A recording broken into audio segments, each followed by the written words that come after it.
Hi everyone. As you may remember, we're from the University of Waterloo, graduate students in the Master's of Digital Experience and Innovation program. We're here in part 2 of our 3-part mini-series discussing the book Ephemeral Media. So for the purpose of this blog entry, we will be talking about Facebook and Twitter, the two most commonly used social platforms, and focusing on Facebook status updates and tweets as ephemeral. Right. But of course, these concepts can be applied to a variety of social media platforms, Pinterest or Tumblr, for instance, any area where user content creation is encouraged and content sharing is encouraged. They're all relevant topics. And any content, whether it be a tweet or be a status update, it's constantly being either changed by you because you're putting in new content, or it's being replaced by the content that other people are putting online. So there's a constant flux of what's at the top. I think that's what makes things ephemeral, right? Is that your content's coming and going so quickly, whether it's yours or someone else's. And Indeed, even like the term status update, status implies an immediacy to it's happening. It's something that's happening right now, and that it's relevant to this moment. Exactly, and when a status is posted, that's when it has the highest amount of importance.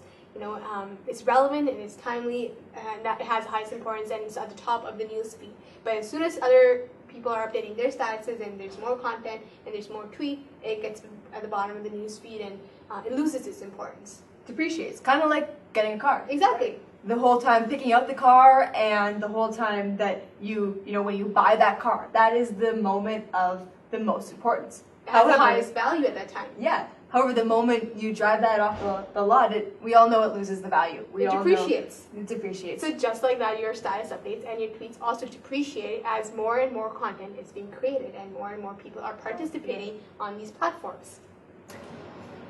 Which brings us back to the question that we've been asking during our last blog. The more people that push content online or create content online, or the more content we consume online, does that make the content more ephemeral? You know, I think about Facebook. I know we all use Facebook. We're all friends on Facebook. When I comment on a status update that you've made, I re-see it. Or hear a comment on you, I re-see that. Right. So is that a way? Yeah, just like retweeting a tweet, right? It's a way to it prolong keeps the information relevant. Exactly, keeps it relevant, prolongs the life of that tweet or its status update. So I guess like you can't fight back. And is that what we think it is? Do you think that by commenting, do you think people it is a conscious effort to fight against the ephemeral, or do you think that it's something that, you know? I don't think anybody goes to their Facebook updates in an attempt to have anything written in stone per se. But because it is something you can update daily or sometimes minutely. Some of my friends, but I think definitely if you can create content that's engaging and it can engage users, there is an attempt on some people's part to do that and to stay relevant. I mean, that's why you have people trying to make viral videos and just trying to keep their information up longer. But it may be futile in the end because everything's going to be overshadowed eventually. Exactly. And I guess too, like if I think back again to my Facebook, or even though I have hundreds of friends, I really have only a handful of people that seem really loud on my Facebook that seem to always be up there posting.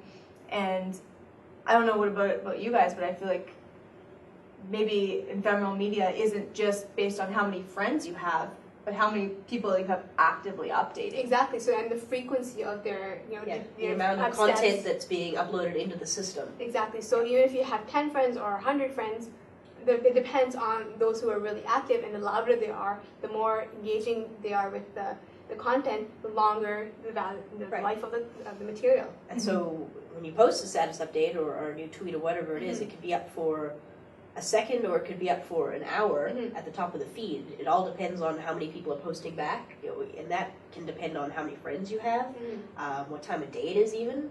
Yeah. And it's a variety of things that affect that. But ultimately, we all know it has an expiry date. Yes. But do we care that it has an expiry date? I don't know. I guess there could be that argument that every status update that you make is part of building your digital identity. Exactly. Every status or tweet that you make, it's sort of building this digital identity that you're creating for yourself. Yeah, so Right, who every you are. profile picture that you put up, every check-in you had, every status updates, it's all part of, creates a mosaic of your identity, right? But I mean, how much of that is actually relevant, Trinity? I mean, if you checked in at a restaurant 3 days ago, is that actually your digital identity? Like, do we care? I don't know. I feel like what I think is so interesting about Facebook and about Twitter, everything in the moment seems so important, Yeah. right? But Well, they bank on that, isn't it? yeah, Exactly, it's, yeah. it's kind of built around the idea of immediacy, right? Mm-hmm. But when I go back, I don't think that I care. Yeah. I don't know about you guys. Do we want content to live forever, or as you said, do we care? I don't know Yeah. if we care. Yeah, I think that if I post something, I would not. I post something knowing that there's gonna be something else. Maybe I wanted to live longer than a second. Mm-hmm. Maybe I want to live longer than 10 minutes.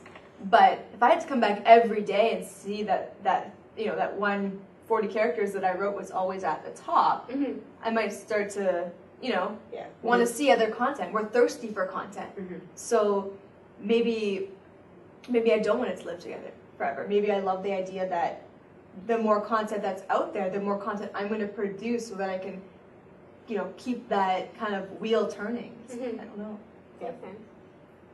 But I guess it also depends on the platform that you're using, right? Like, for example, Yeah. Facebook, somebody might want to see what they were doing 3 years ago, or might want to retain that information. But for a professional platform like LinkedIn, what do you guys think about that?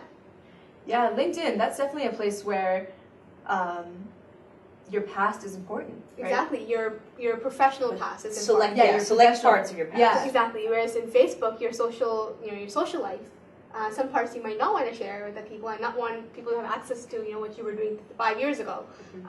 Whereas you might, in your professional realm, you want people to know what you were doing 5 years ago and what brought you here. Yeah, I think it's like that digital selective memory. You can select your memory for these different platforms because you're thinking about who it is that's seeing this stuff and what I want them to think about me. Yeah, you craft an identity for a specific audience. Exactly, and Facebook's timeline is such a good example of that. That you can go back and see what you were doing 3 years ago at a specific time.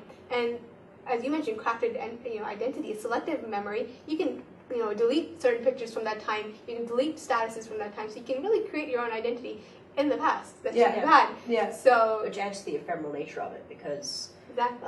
Although Facebook is saving these things, you can go back and erase them from the memory online. Yeah, and Facebook is almost like fighting for this, timeline, this ephemeral nature of content, right? Like, I with think creating timeline. Yeah, timeline is to me the fight against ephemeral media because it says to all the users, go back and look what you were doing before. Go back and take a peek at 3 years ago when you got Facebook, or 3 years ago when you were posting about first year university or wherever you happened to be during that time. Yeah. And it's crazy because I never really thought about looking back at whatever it is, 3 or 4 years. I think 2006 when I got my Facebook. And I had never really thought about that until we were discussing this and talking about timeline. And then I was kind of prompted and I went back and got a little sentimental about, these past moments in my life. But it's not something like I get up and it's like, what would be really nice to go through all my photos in 2007. Yeah, it's so true, right? So in a way, like, are you happy that you have that option? I'm not sure. I think I could live without it personally. Yeah. For myself, I think I'm a very different person than I was at the beginning, and I don't know whether that's relevant to the people I'm engaging with now, whether they need to see it. And all those photos and things and memories are something that I always am carrying with me.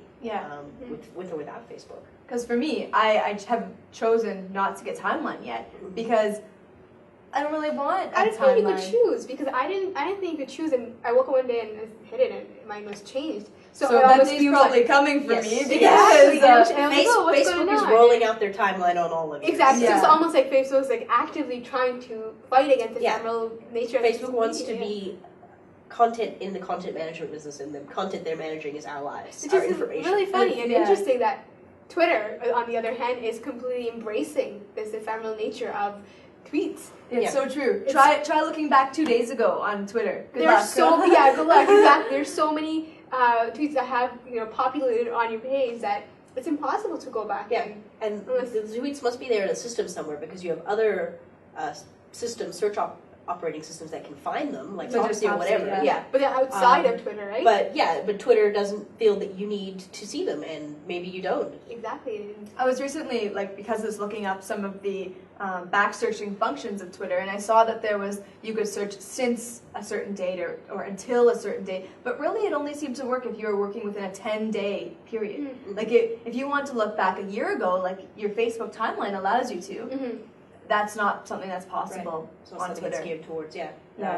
Even having the 140 characters and having to update that it's very much in the now, like this microblogging, your thoughts in the moment Exactly. on whatever it is you're doing, Mm-hmm. and that it just keeps moving on.